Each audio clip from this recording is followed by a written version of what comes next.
Pues aquí tenemos a Óscar Lavín, que es un amigo y con mucha alegría de encontrarnos con él aquí.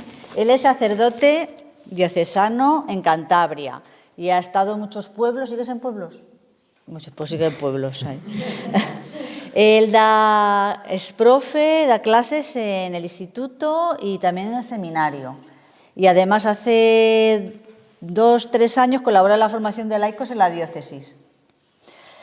Y además de por todo eso, le hemos invitado porque él ha sido y es un estudioso de la figura de don Tomás Malagón, que además junto con Guillermo Rovirosa y Julián Gómez del Castillo, para nosotros han hecho una propuesta sobre la que hemos basado nuestro apostolado en Encuentro y Solidaridad, la formación de militantes cristianos. Es una propuesta para el laicado y la que le hemos invitado un poco también en el título de esta primera charla, que es ¿qué aportan los cristianos en política y qué deben aportar? Pues que nos oriente un poco con esa base, ¿no?, de lo que hemos aprendido este tiempo de estas figuras. Ahí está.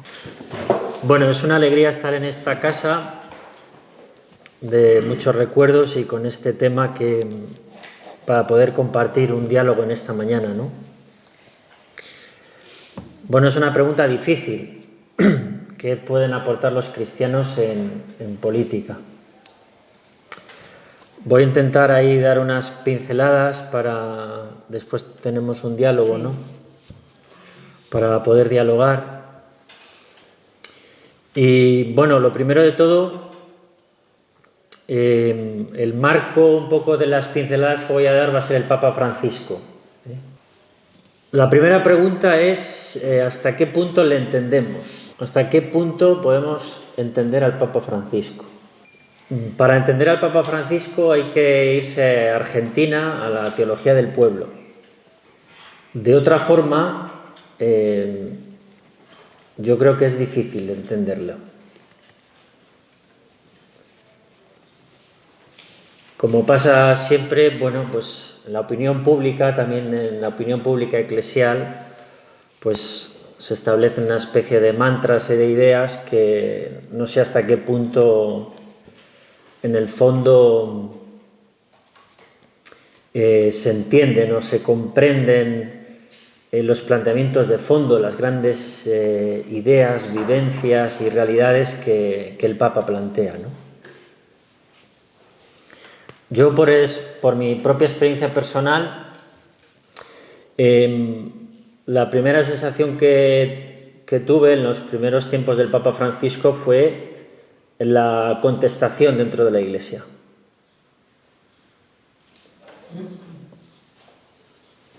Y sobre todo una confrontación entre Juan Pablo II, Benedicto y Francisco, ¿no? Entonces a mí me llamó la atención porque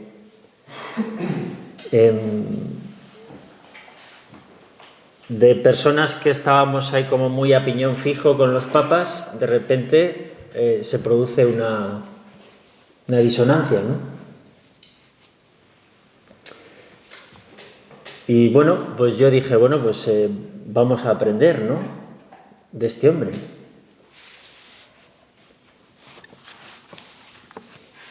Y entonces, al ir a la teología del pueblo, yo me encontré con un dulce encuentro que es un poco el encuentro entre Tomás Malagón, Rovirosa, Julián y Francisco. Cuando digo Francisco, digo la experiencia de la teología del pueblo de Argentina, ¿no? Que a veces siempre decimos nombres, pero todo es un proceso de mucha gente, ¿no?, y de muchas aportaciones. Entonces, ¿qué encontramos en esa teología para nuestro tema? Pues encontramos una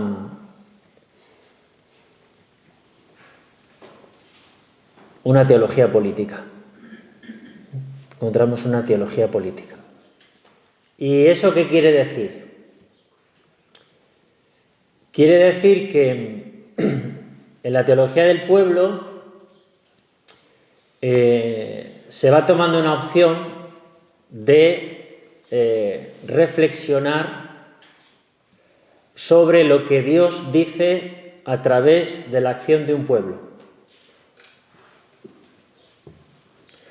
Lo que Dios dice a través de la acción de un pueblo.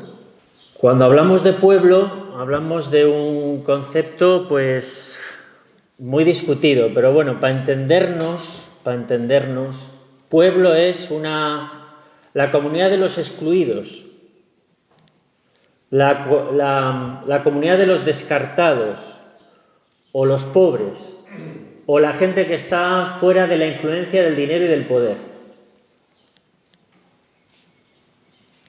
Eso es un pueblo.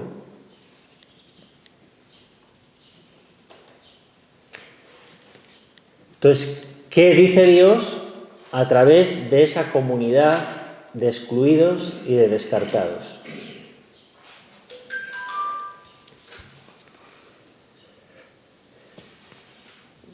Por lo tanto, los partidos políticos,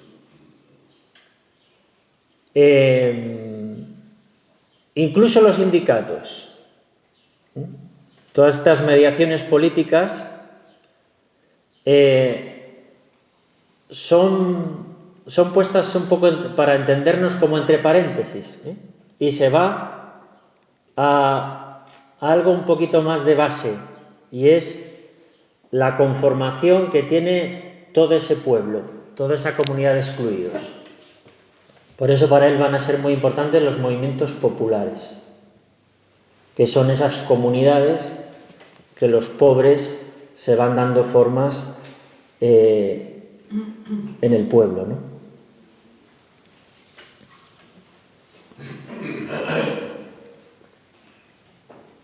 Y entonces él plantea un tema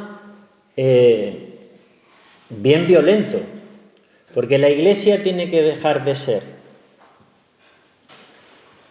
mejor dicho, la Iglesia tiene que dejar de adquirir una forma como Iglesia de las élites, de los que saben, de los que mandan, de los que tienen dinero, y tiene que pasar a ser un modo de configurarse en el pueblo pobre.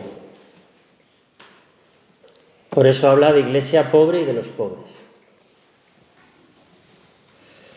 Por eso para esta teología, para esta aportación que trae el Papa a la Iglesia Universal, es muy importante la cultura de un pueblo, la cultura popular, la religiosidad popular, la expresión que el pueblo tiene de la religión. Yo he estudiado en un seminario donde la teología, la mediación que nuestros estudios tienen es la filosofía, la teología, pero no el pueblo, sino la filosofía. ¿Y quién hace filosofía? Los ilustrados.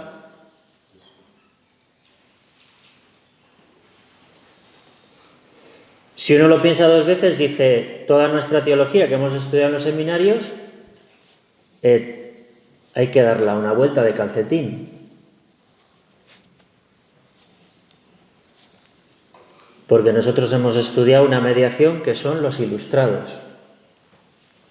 A nosotros no se nos ha enseñado a ver al pueblo, a estar con el pueblo, a descifrar al pueblo y a hacer una lectura teológica del pueblo, es decir, reflexionar sobre lo que Dios hace en ese pueblo. Eso es la teología, la reflexión sobre Dios. Entonces, por eso digo que no sé hasta qué punto nosotros hemos entendido en el fondo a este hombre, ¿no? ¿Qué es lo que don Tomás y Rovirosa, Julián, pues se plantearon, ¿no? Una teología política donde los pobres son protagonistas de su vida personal y colectiva. Entonces, ¿qué tiene que hacer un cristiano en política?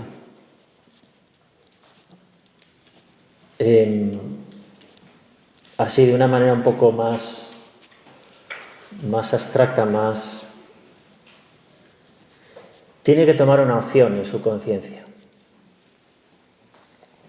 Todos nosotros aquí tenemos una conciencia, se supone, y tenemos que tomar una opción, porque en nuestra conciencia hay dos cosas que van a intentar organizar toda nuestra mentalidad, toda nuestra forma de ver la vida, que es la política o la religión o la fe.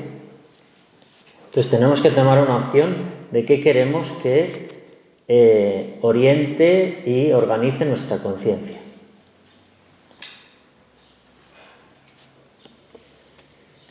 Si decidimos que la fe,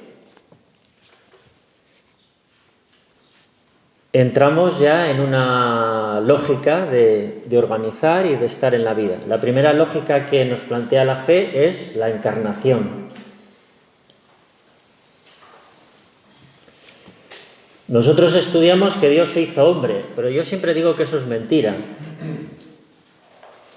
Dios no se hizo hombre.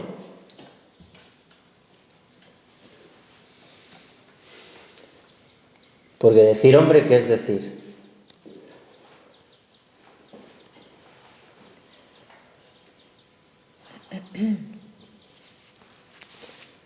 Si encarnamos esa palabra, un judío, un galileo, una especie de albañil, aquel tiempo, ¿no? Trabajaba en Séforis, que no era pastor, ni era agricultor,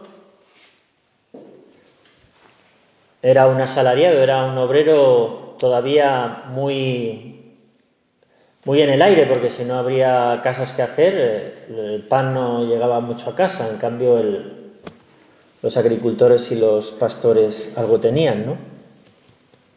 Por lo tanto, Dios se hace pobre.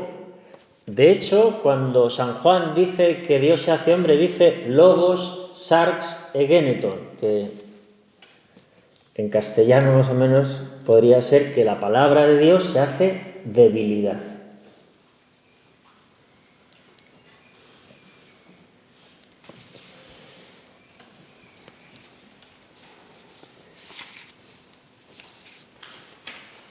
Por eso decía Julián que hay 8 sacramentos. El 8º se llama pobreza.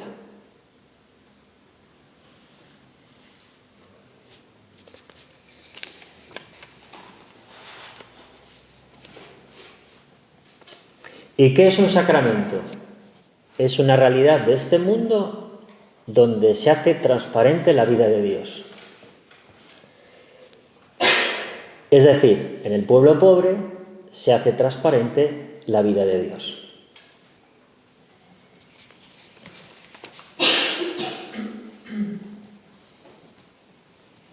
Por eso la misión de Jesús transcurre con el pueblo, con las gentes, en las plazas, en los montes, en los lagos, con los enfermos, en conflicto y diálogo con las élites de su tiempo, una palabra que le va a gustar mucho a Francisco, el conflicto y el diálogo.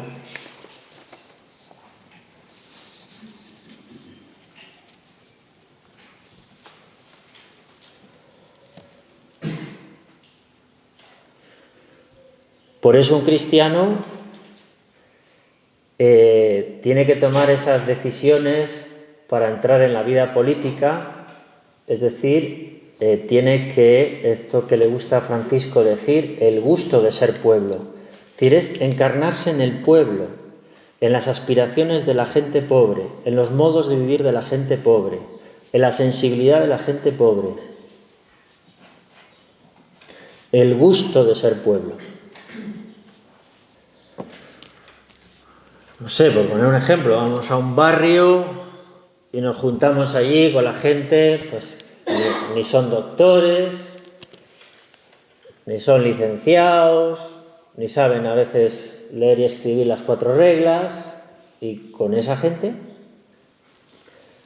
generando una promoción cultural, tengan una conciencia de su propia vida, de su propia problemática, y tengan una voz dentro de la vida política. Por eso una de las cosas que plantea Francisco en la Evangelii Gaudium es que los descartados del mundo, que los pobres del mundo tengan una voz, y una voz política, es decir, una voz de la visión de su forma de estar en la vida y desde sus problemas.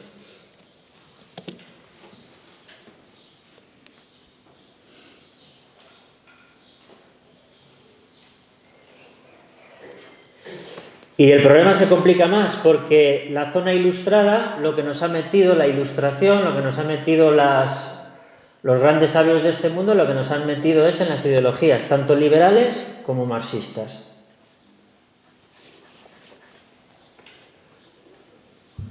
Y entonces lo que tenemos ahora desde la Laudato Si, pues es un modelo de desarrollo tecnocrático donde el ser humano está construyendo un mundo propio a través de la técnica o de un modo de ejercer la técnica y la ciencia, donde se está destruyendo la tierra y la vida humana.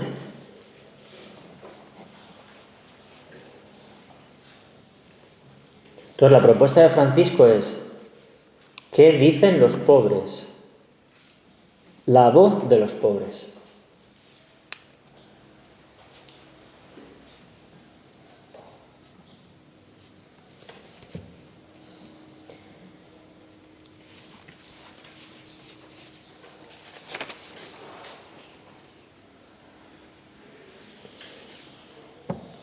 Porque en esa voz, la vida de Dios por la encarnación, Dios al hacerse pobre introduce la vida de Dios en los pobres, y son los pobres los que llevan adelante la acción de Dios en la historia. Por ejemplo, don Tomás tenía un curso destinado a hacer ver esto a través de la historia, ¿no? Cómo Dios a través de los pobres iba llevando la historia hacia formas más comunitarias y de mayor comunión entre los hombres y los pueblos.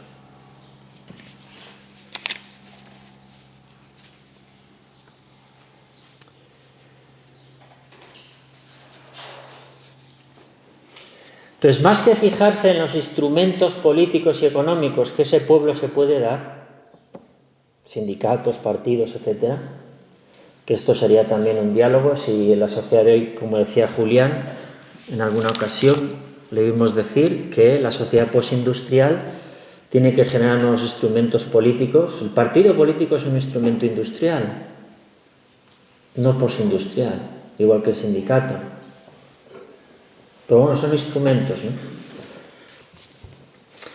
Entonces, más que fijarse en esos instrumentos, es fijarse en el pueblo, en las comunidades de excluidos, cómo se trenza esas comunidades, que, por ejemplo, qué mitos hay, qué símbolos hay, qué cultura ejerce, la cultura de los vivires más que de los saberes, etcétera, ¿no? Entonces, siempre que nos planteemos la evangelización, hay que plantearse la encarnación en esas comunidades de pobres, ¿no?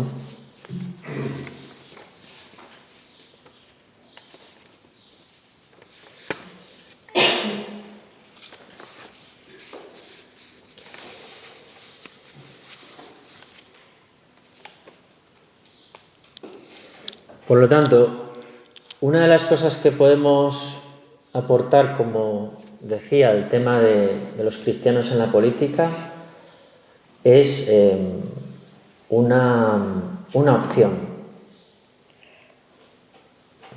Hay que optar para que mi conciencia la oriente, la marque, la estructure, mis sentimientos, mis ideas, mis deseos, que todo esté orientado y marcado por la fe. ¿Y qué es la fe? La fe es una experiencia de Dios.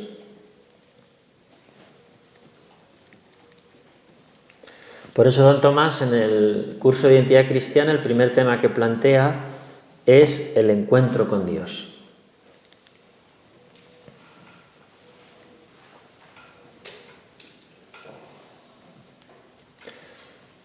Como los pobres son la transparencia de Dios,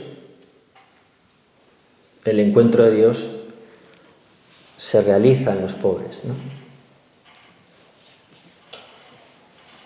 Entonces dice el Papa que esa experiencia por dentro de mí, en mis ideas, en mis sentimientos, como buen jesuita, me mueve, y eso es lo que tiene que marcar, ¿no?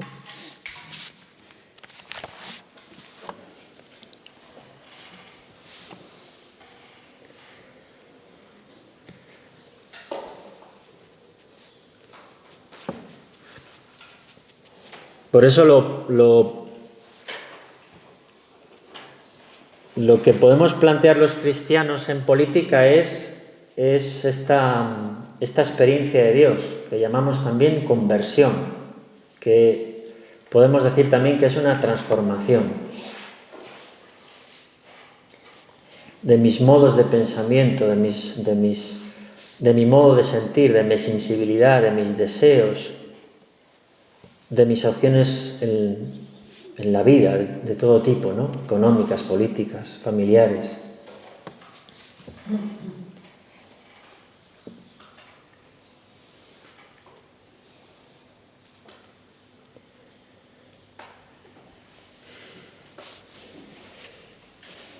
Yo creo que, no sé si estaréis de acuerdo, podemos decir que si no hay conversión, ¿sabéis qué vamos a hacer con el cristianismo? Si no hay conversión, vamos a coger los valores del cristianismo, los valores,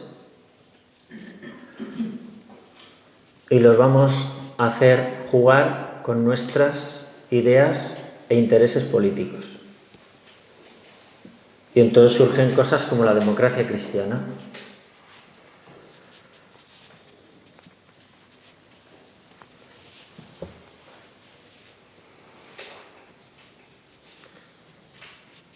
Entonces, la conversión implica para nosotros una determinada determinación a encontrar y a profundizar el encuentro con Dios en los pobres.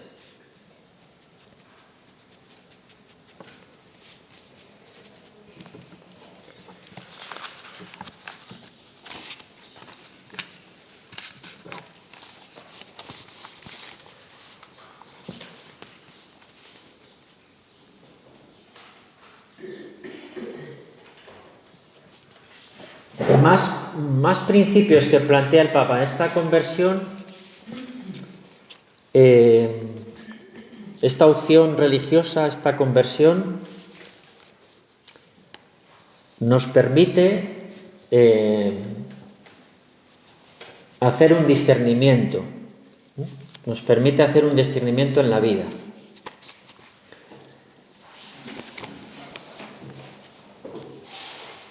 El primer valor que pone el Papa es un valor que Rovirosa marca mucho, que es la humildad. Decía Rovirosa que era la virtud más importante del cristianismo, más que la caridad.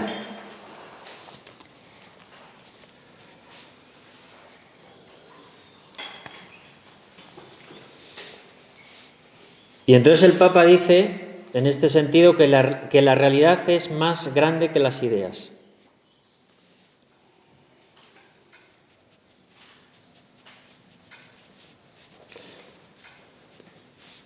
Y aquí establece un principio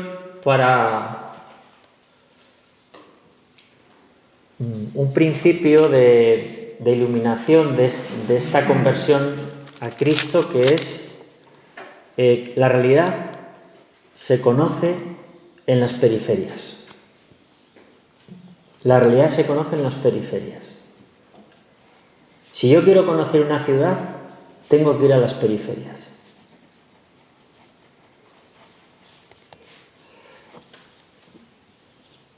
Geográficas y existenciales. Entonces, a los que nos molesta un poco los pobres cuando nos dicen Cuando nos dicen existenciales, respiramos. Ya. Aquí ya quepo yo.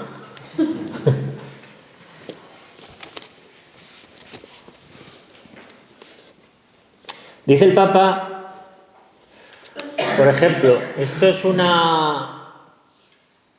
esto lo coge él de Amelia Podenti, que es una filósofa argentina que plantea este tema, ¿no? Que es las periferias como forma de conocimiento de la realidad, ¿no? Dice que en los centros se acumula el poder.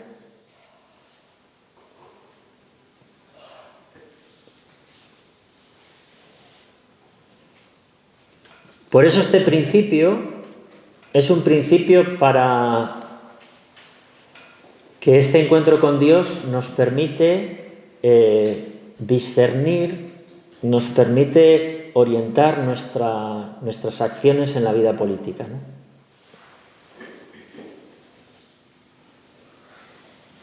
La realidad es más grande que las ideas.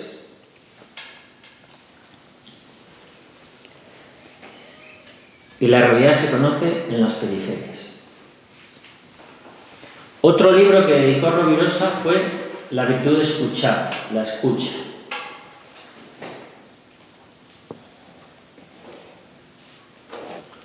Y aquí el Papa plantea en la escucha que el tiempo es mayor que los espacios.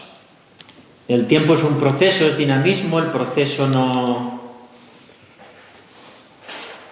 es dialéctico, el espacio es algo fijo.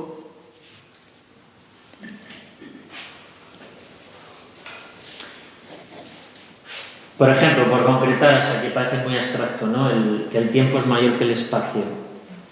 A veces nosotros tenemos la tentación de que siendo obispos se hace más. Ser obispo es un espacio.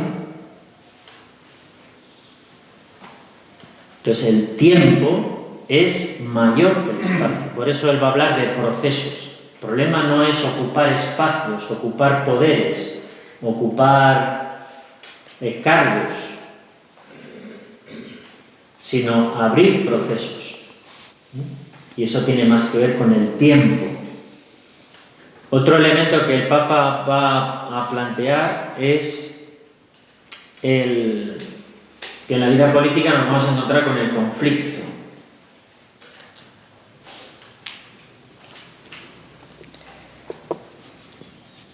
Bueno, y aquí voy a explicar un rollo que a mí me gusta mucho, pero yo lo explico.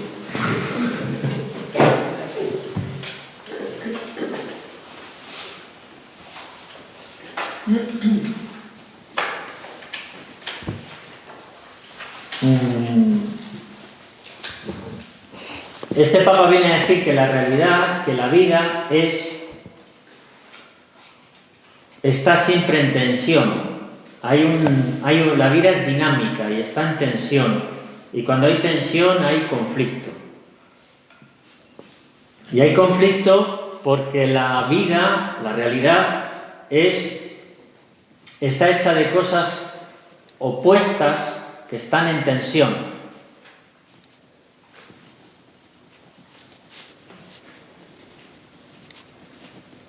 Y eso es una forma que él adquiere de un teólogo europeo que se llama Guardini y que esto no le gustaría mucho a Malagón, que era muy dialéctico en plan hegeliano. Pero yo creo que es una aportación muy importante para ver cómo es la vida. Siempre hay tensión, siempre hay polos en oposición, por eso hay dinamismo.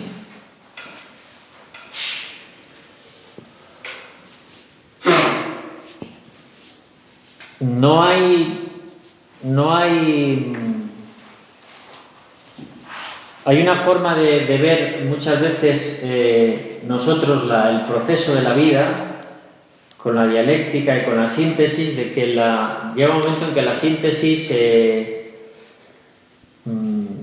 elimina las diferencias, ¿no? Elimina las diferencias.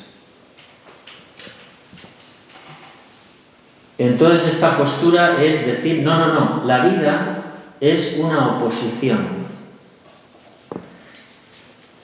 de polos opuestos. Y eso es así, es una estructura que está en la realidad, que está en la vida. Por eso se ejerce un dinamismo y por eso hay conflicto. Entonces, la política es la superación del conflicto, el tratar el conflicto, el plantear la unidad, que diría Francisco, ¿no? Por eso pone otro principio que es la unidad es superior al conflicto. Entonces, plantea Francisco, vamos a ver, si hay conflicto, vamos a afrontar el diálogo. Entonces, varias formas de afrontar el diálogo. La primera, eliminar a uno de los opuestos. Camino o tentación que no nos lleva a buen puerto. El otro es visto como enemigo. Esto, por ejemplo, a mí me ha ayudado mucho en nuestras dinámicas eclesiales. Por ejemplo, cuando ves esto y te pones a ver la realidad, pues te ayuda, porque muchas veces, en algunos ambientes eclesiales, cuando dibujamos el enemigo, pues ya estamos tranquilos.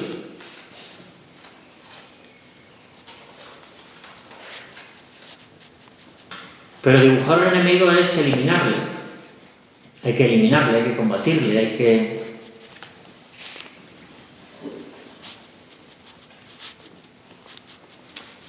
Un segundo camino para afrontar el diálogo, la síntesis en el conflicto, es asimilarse con el otro.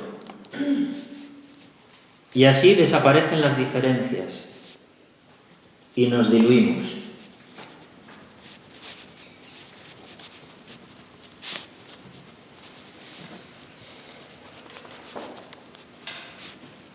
Un tercer camino es buscar el punto medio.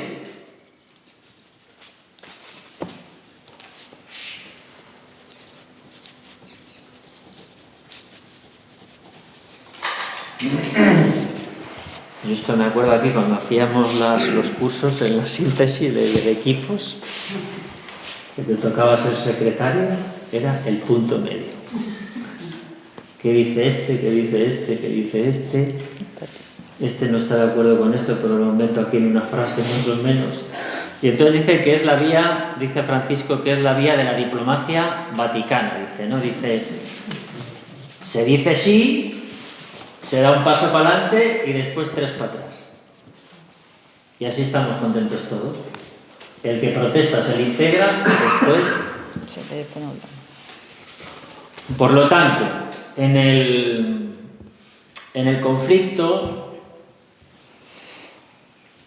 en la síntesis, en el diálogo, que eso implica en la vida política, Francisco dice, eliminar al otro, mal camino. Asimilarse al otro, mal camino.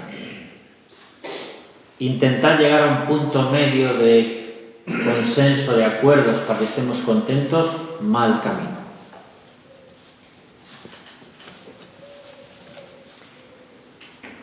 ¿Qué puede proponer un jesuita? Pues discernimiento, ¿no? La vía del discernimiento. Entonces plantea Francisco, hay que tener una confrontación de identidades propias.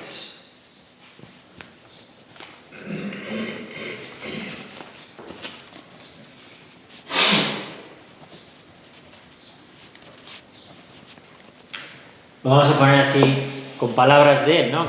Tiene esta forma también propia de la teología del pueblo, de hablar a la gente que se entienda, ¿no? Entonces a veces les dice a los obispos, ustedes cuando se reúnan, díganse las cosas a la cara. Y eso lo llama hombría.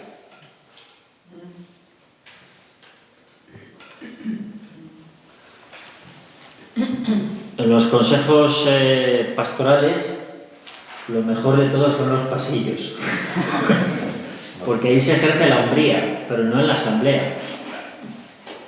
Entonces dice Francisco, díganse las cosas. Porque tiene que haber, para que haya discernimiento, tiene que haber confrontación de las identidades propias. Y entonces dice Francisco, saldrán puntos en común y esto servirá para caminar y para colaborar juntos, desde las identidades, pero trabajando en los puntos comunes.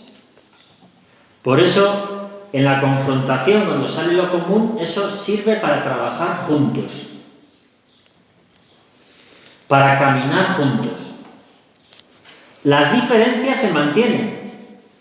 En el camino del trabajo, los puntos en común hay que examinar cómo se van resituando las diferencias. Es decir, cuando trabajamos desde nuestras identidades en puntos en común, las diferencias se mantienen y en el trabajar juntos, en la dinámica de la vida, hay que ver cómo esas diferencias se resitúan. Lo importante aquí, dice el Papa, es estar en el camino o saber que la realidad es dinamismo, camino, avance.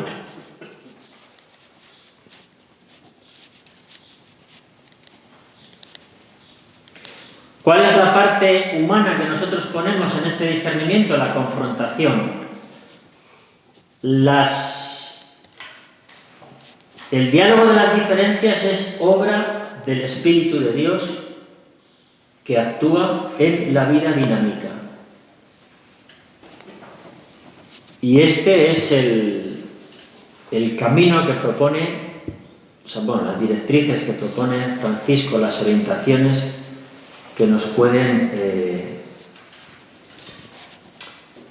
orientar en la vida política, que es la vida en el pueblo, que va a haber conflicto de partes y que el diálogo social, el diálogo que el pueblo hace en la confrontación de las partes, hay que siempre meter en la vía del discernimiento, ¿no? Entonces, respetar las identidades propias en esa confrontación, qué puntos en común salen, mantener las diferencias. Por eso él pone una figura, ¿no? Que es el poliedro. Poliedro que tiene muchas caras, que no tiene un centro, una circunferencia tiene un centro y tiene que ser todo, ¿no?, una síntesis perfecta y tal, que eso no existe, sino que es un poliedro donde las diferencias van caminando y se van haciendo puntos de encuentro, ¿no? Bueno, ¿qué pueden aportar los cristianos en política? 5 minuticos. Ya a modo de resumen, ¿no? Pues la conversión a Cristo supone la lógica de la encarnación.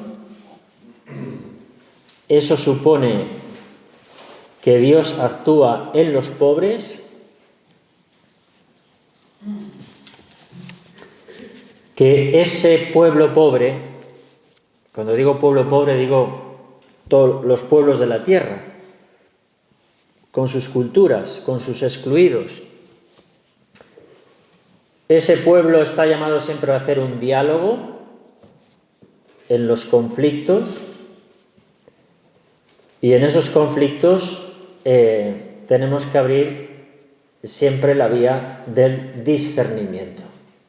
Y el discernimiento es intentar lograr una unidad que es pluriforme, que es poliédrica, que no es una circunferencia perfecta, que no es una circunferencia acabada, que no es una síntesis perfecta, que no es inclusiva, que no son consensos, sino que son identidades que se reclaman, que van a permanecer siempre unas oposiciones en la realidad, que eso genera un dinamismo y que tenemos que aplicar un discernimiento en ese dinamismo, siempre continuo, creciente, siempre haciéndose. Cuando se estaban haciendo los planes de formación de las encuestas, Rovirosa le tenía que quitar a Malagón los folios, porque aquello tenía que quedar todavía más perfecto, ¿no? Y más síntesis, más, ¿no? Bueno, pues es que no hay una síntesis redonda, ¿no? Sino que es poliédrica. Aquello tenía que pasar a los militantes para que los militantes pusieran su cabeza ahí, pusieran más elementos, más discernimiento. Toda esta teología del pueblo lo marca la JOC, que llega a Argentina en los años 60 con el movimiento obrero, y se introducen ahí todos los métodos de Cardin, y ahí tiene un desarrollo propio que es la teología del pueblo. Por eso digo que hay mucha confluencia entre Rovirosa, Malagón, Julián, y esa experiencia de la teología de la liberación, que en Argentina se llama teología del pueblo, ¿no? Entonces, esto es una de las pinceladas que los cristianos podremos aportar en política desde esta visión un poco de Francisco, y con nuestras raíces, ¿no?, del apostolado obrero adulto que se desarrolló en nuestro país a través de la banca.